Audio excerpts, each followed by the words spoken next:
Hi guys, welcome back to another video, and yes, I am downstairs in my garage, and yes, this is half of the mess that I need to sort out down here at some point in time, but that is not why we're here.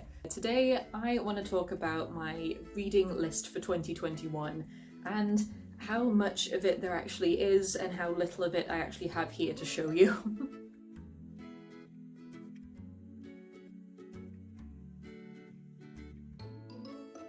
I was going to be filming this upstairs where it's nice and warm, but my washing machine had other ideas.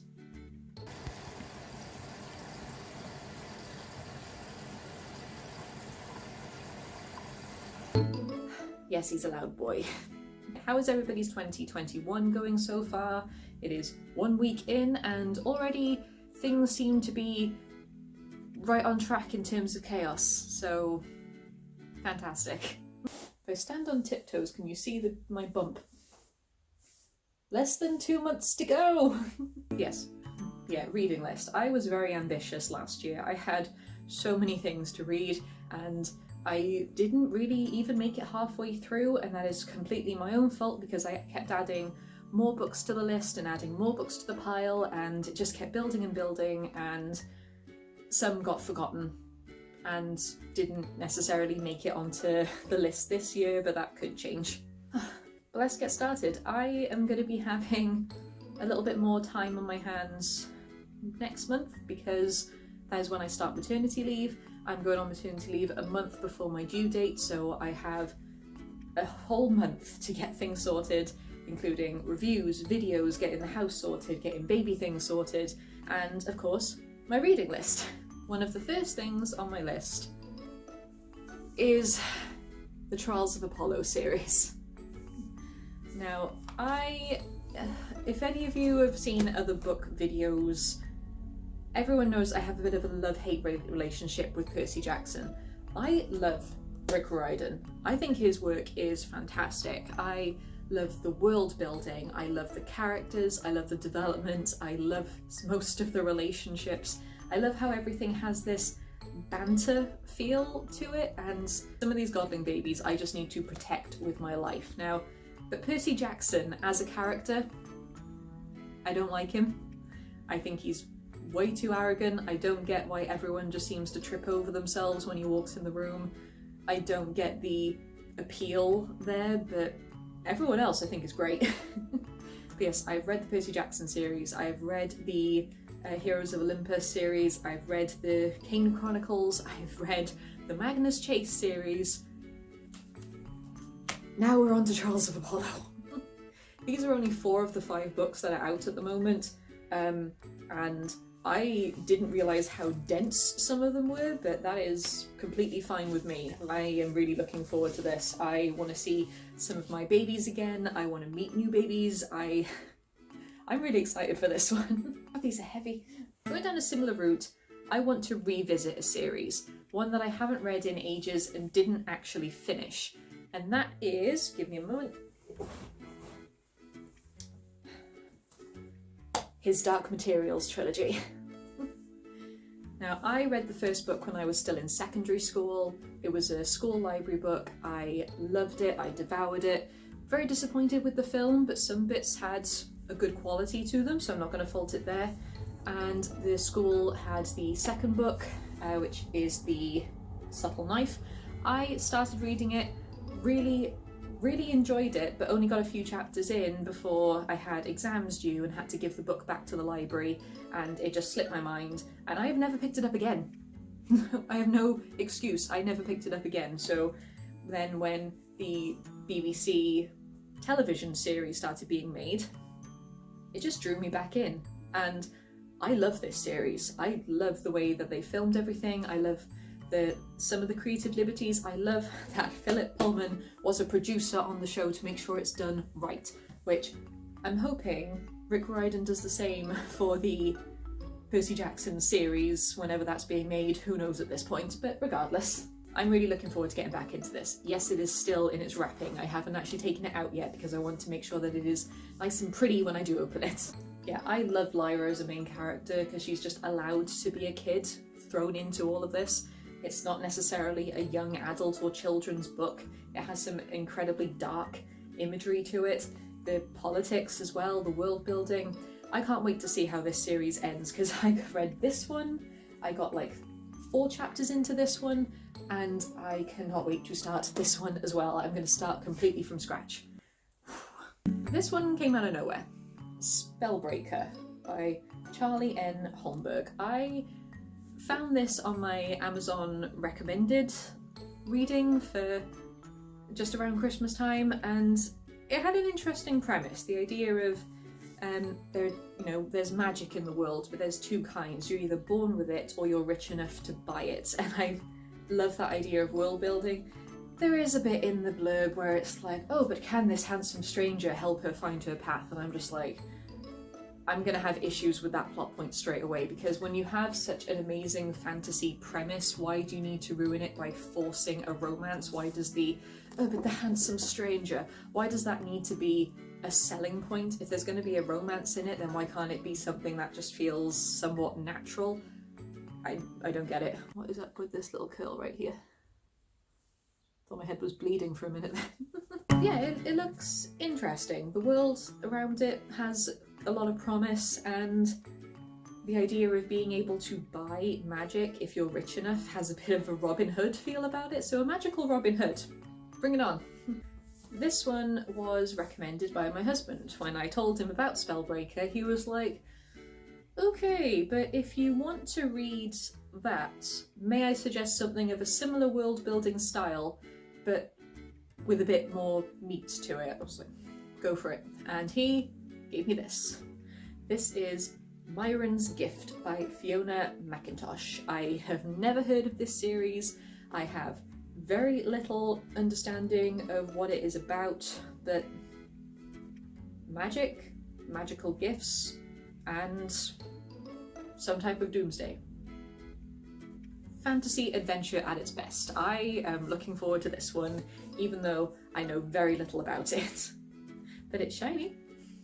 Also, I don't have this on me right now because they are currently lent out to a friend who has not finished them yet, but as soon as they've finished and we're allowed to visit each other thanks to another lockdown, they're going to give it back to me.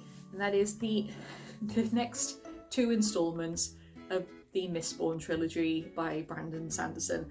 I read the first one, I read Mistborn, The Final Empire, and I absolutely adored it. It was book of the month at one point for this channel, but yeah, we lent those 2 books to someone else, and then we went into lockdown, so we couldn't get them back, and they haven't necessarily finished them yet, but they are on my list. I will get them back soon, I hope, and I can't wait to read them, because the world building in that is fantastic, and I can't wait to see. Oh, I don't want to no, I'm not going to go into spoilers. I'm not going to go into spoilers for The Final Empire, but I cannot wait to see the aftermath of all of the chaos from the first one. Ooh. This one surprised me to end up on my list, but then this was a fault of, give me a moment, Fangirl. I read it, I didn't expect to like it, ended up loving it, and it was a book of the month quite recently, and enjoying this is what spawned me to buy this. Carry On by Rainbow Rowell, and it's focusing on the 2 fictional characters that feature in Fangirl's fanfiction writing.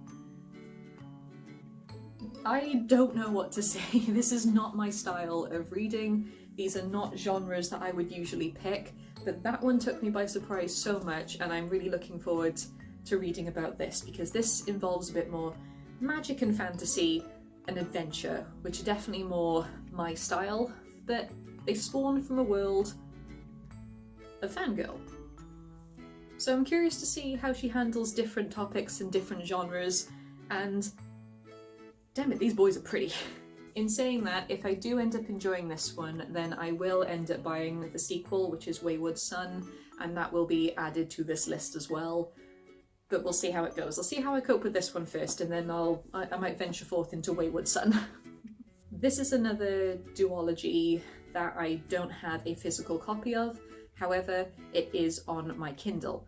and that is The Saviour's Champion and the Saviour's Sister by Jenna Moreci, who is an author-tuber.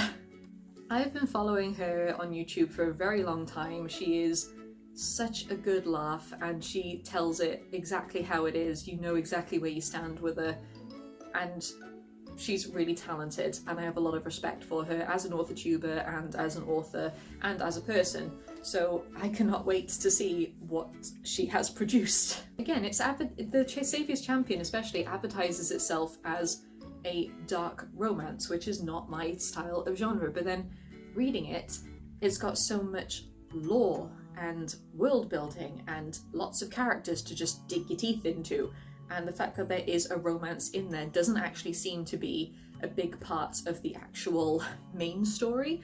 It's about survival.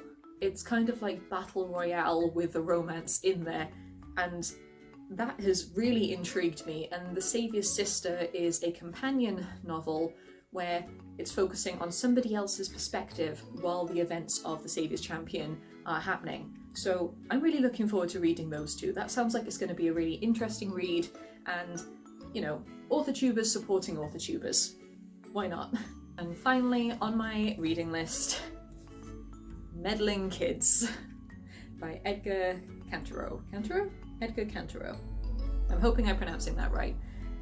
So Scooby-Doo with a bit of Stranger Things, with a dark mystery that has a bit of a realism to it. I am fascinated by this. I don't know what to say.